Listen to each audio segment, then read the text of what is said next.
Today we're going to be taking a closer look at StageTop Epic's The Maiden's Fury.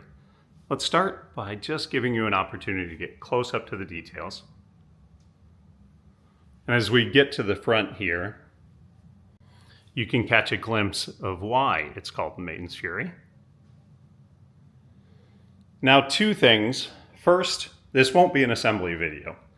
Really, the reason is it is a significant investment in both time, in terms of print time, over 1,000 hours, and assembly time. It takes quite a bit to put it together.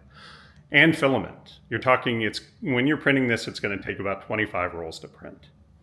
The second thing, eagle-eyed viewers are going to notice this crack right here. Now, there's no problem with the files or the design. This is what happens when you leave PLA in the warm sun too long. In fact, in the Facebook group I'll post, on the day of the photo shoot, we had this outside all day. And the beginning of the day was completely fine. And at the end of the day, if you look at compare photos to the end of the day, you'll see that crack has grown. Okay, let's start by talking about what makes it epic. Now, this is similar to system as an encore table. It's using a frame connected to a rail.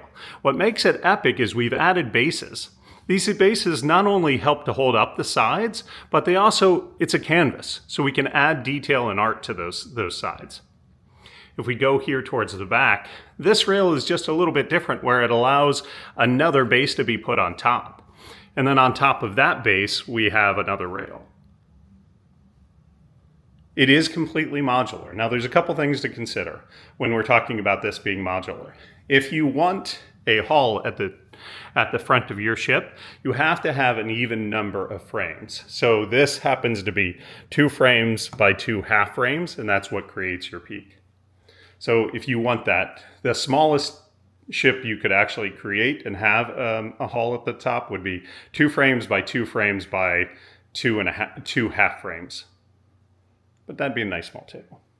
Take a lot shorter time to print than 1,000 hours as well.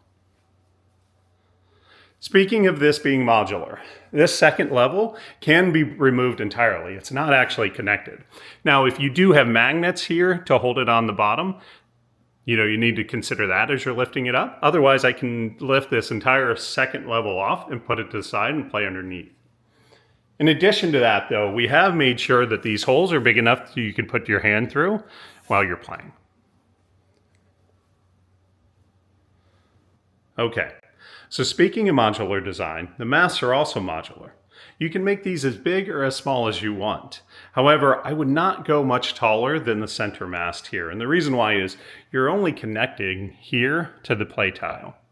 And while it does a good job of holding in place, there's a lot of forward weight with the crossbars here, which is why you should only print those with 10% infill so it doesn't tip forward too much. There are a lot of segments to the masts themselves to add some ornate details, including the crow's nest. You'll see those as you look through your files.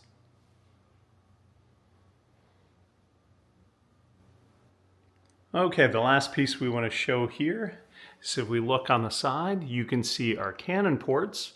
So we wanted to make good use of those. So we've added a cannon. This just sits in the play tile, comes underneath the frame, uses a frame hole. We drop our dice in, and it shoots out one of the 2 sides. And yes, we do provide the dice tray there in the form of, I think we call it a tender, StageTop tender. So what's next for the StageTop Epic line of tables? Well, thanks to your support, we just unlocked the castle.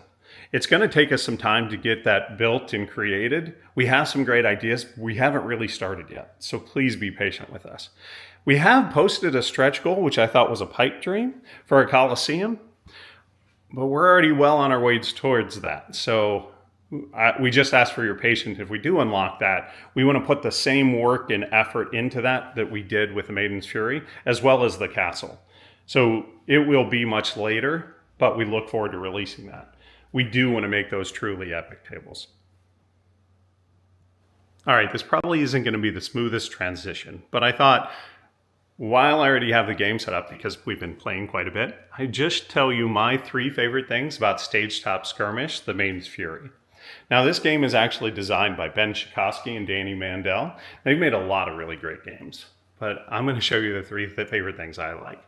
The first, when you're playing, is you face on your turn, you have a choice whether or not you're going to spin the Wheel of Fate. Now, apparently Wheel of Fortune was already taken, but let's imagine I go ahead and spin the wheel on my turn to start off my turn. Oh, I actually only know my favorite one, Gust of Wind. Gust of Wind is actually pretty fun because if you land on this, you spin again, you pay attention to the direction arrows above, you roll your base die, and then you move all figures that far in that direction. So somebody who may have been perfectly placed, huge gust of wind comes in and moves them. So that's number one, gust of wind. The second thing I really like is looting. Now, on your turn, you get to take two actions. Move, attack, use an ability, but there's also loot. So loot, our captain here, let's imagine he was next to this barrel. He decides to loot, take one of the actions. He's going to flip this. If it actually lands on the broken heart, you put it back. Nothing happens. You wasted your action, essentially. But if it lands on the crown side, you put this in your stash, your hoard, and then depending on what you're looting, it's going to have different effects. For example, a barrel allows you, if you successfully loot it, to place it on its side here and go all the way in one direction. If you saw our Super Bowl ad, you can see that happen up close.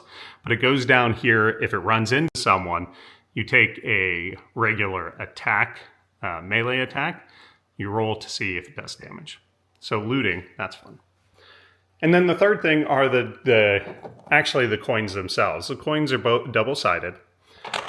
So we have a broken heart here. Broken hearts are actually what you use to track the damage for your character. So for example, once he has 6, he's lost all his health, he's out of the game. They're also used to enhance your abilities or specific attacks you may have. So you can actually spend a coin to maybe make a second attack or increase the attack that you have in some way. So those are coins. Those are my 3 favorite things about StageTop Skirmish, the Maiden's Fury. Remember, all backers of the Kickstarter campaign will get this completely free. We will have it available separately after the campaign. Thank you all for your support. If you have any questions or comments, please put those in the campaign comments and I'll try to answer those as quickly as I can.